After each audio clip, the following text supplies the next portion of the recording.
Yeah, baby, we are back here in Van City, which means it is time for me to go out there and kind of retrace our steps a little bit. We need to talk about some of the trade ideas and other news that had bestowed the NHL fanbase over the past few days. I was in Vegas from Sunday to Thursday, so now it's time to go out there and talk about some of these extra ideas. And today what I wanted to do was refer to a Calgary Flames prospect that had cleared waivers earlier this week. This was a really interesting story because when it comes to Calgary Flames guy Jakob Pelletier, he's a player whom I think a lot of fans around the NHL, not just in the Calgary fan base, but around the league, were kind of penciling in as a potential Flame this upcoming year. Pelletier, of course, you can tell by his name, he's French Canadian. He's from Quebec. And when you look at his profile, you'll see that he is a 23-year-old 5'9", 170-pound left-handed guy, initially drafted by Calgary in the 26th overall spot in 2019. Now, here's the benefit to being as deep into the game as I am when it comes to making these videos. Jakob Pelletier is a guy whom I remember in his draft-eligible season as being a wizard with the puck. Him and Samuel Poulin were some of the top draft-eligible prospects in the queue that season. And for Pelletier, he had 89 points in 65 games played, 39 goals, and 50 assists. He was a guy mostly noted for his offensive touch, and you can even see some of the scouting reports that existed back in that time frame here. Pelletier is a highly skilled offensive player with good vision, a high-end shot, and creativity with the puck in his stick. Offensively, he is very opportunistic, and if he smells a scoring chance, he seems to have an extra gear and killer instinct. He is heavy on the forecheck and finishes his checks. He forechecks and backchecks with zest. Interesting adjective to use there. Or, not adjective, noun. Sorry, I got confused with zesty for a little bit. He's a creative playmaking forward with good speed, a natural playmaker, likes to carry the puck, very good vision, shifty with the puck. And the thing is, for Jakob Pelletier, ever since he was drafted by the Calgary Flames, he did exhibit more success in the QMJHL and inevitably the AHL. He was the captain for 2 teams in the Q, eventually getting a point-per-game stint at the World Juniors, and then getting 62 points in his rookie year in the AHL in 66 games played. He was really good. And the only unfortunate part about Pelletier and his career professionally was that offense didn't really translate to the NHL right away. His first stint with the Flames saw him put up 7 points in 24 games, and the season after, in 2023-2024, so this most recently completed season, Pelletier spent the majority of the year not playing, he was out, and he only had 13 games played at the NHL level with 3 points. So definitely not a stable, constant upward progression in terms of point production, but of course, I mean, he only played 31 games last year, split between 2 leagues. The guy had a little bit of a setback or two, and ultimately, heading into this season with a young Calgary Flames team, I say young, they've got Kuzmenko, they've got Kadri, they've got Huberdeau. They're relatively young when you talk about the amount of younger players they have suited up in their lineup.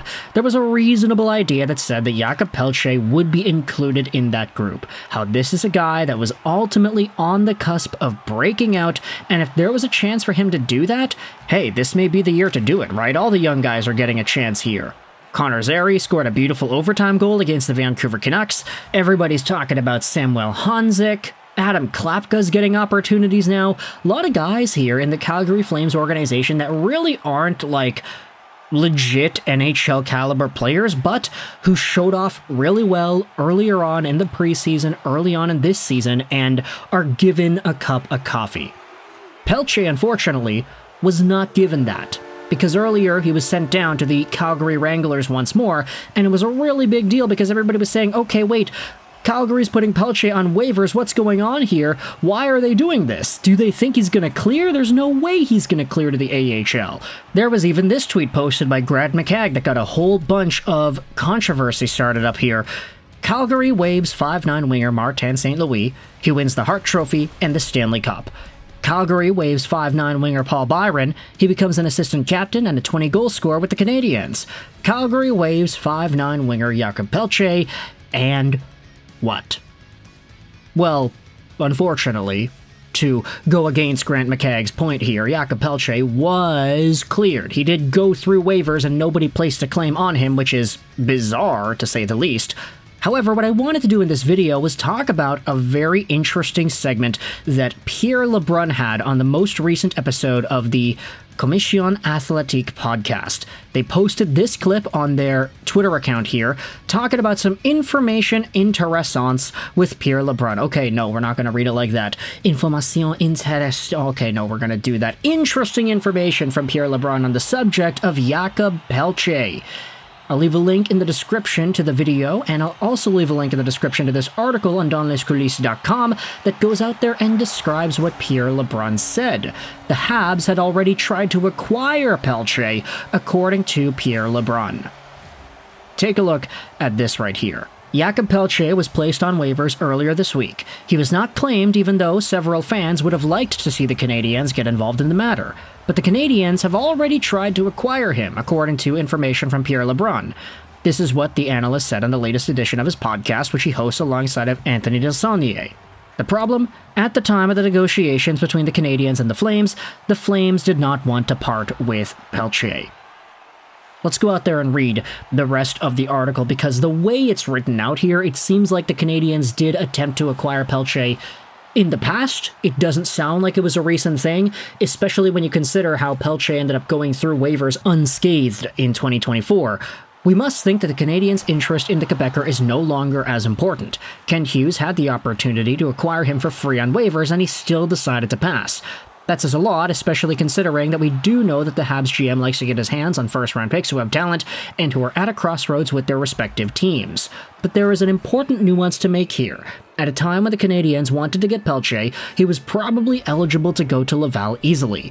It's not the same thing right now because the Canadiens have already sent players down, and because the conditions are not ideal to bring Pelletier to town right now.